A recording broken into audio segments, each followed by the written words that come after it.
Diddy is a monster. As a trial attorney who has a full, in-depth understanding of what these charges are and what the elements are to the crimes that must be proven, the transporting of sexual workers across state lines, the government, they got that one. I think they have sex trafficking in the bag as well. If you disagree, you probably just don't know what sex trafficking is, but other racketeering, that is by far the hardest one that they have to prove. And I can tell every time they're trying to prove one of the elements, I can pick up on it.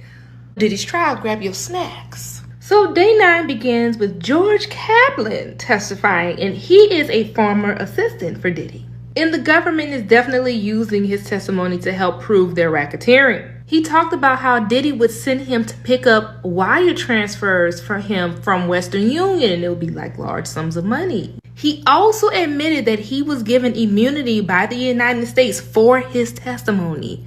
Why would he need immunity if they were not committing crimes? They asked him if he understood what immunity was, and he said, yes, I have to come and testify truthfully, and that my testimony will not be used against me, and that he also received a federal subpoena to be there that day. Now, see, immunity is a tricky thing, though, because they are only immune from the charges that are currently relevant, the charges that the defendant, Diddy, is facing. But if he testifies to anything else that could potentially incriminate him in any other crimes, that's your ass. So then the prosecutors start to ask him about what he observed with Diddy's personal life, like how many girlfriends did Diddy have?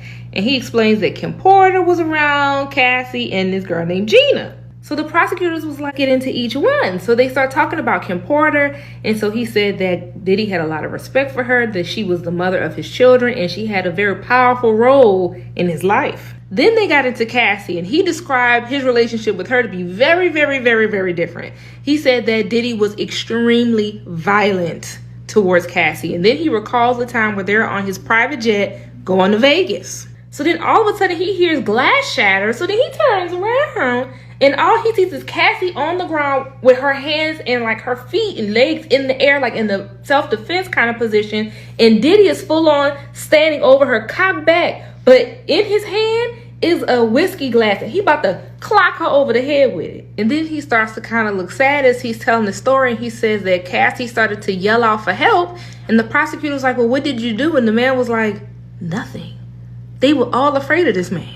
Then he recalls another story about how he was in Diddy's house working, and Diddy calls him over the intercom system to go to his bedroom, and then Diddy gives him instructions to go to the drugstore to get anti-swelling lotion and witch hazel for Cassie's eye because he had just beat her up.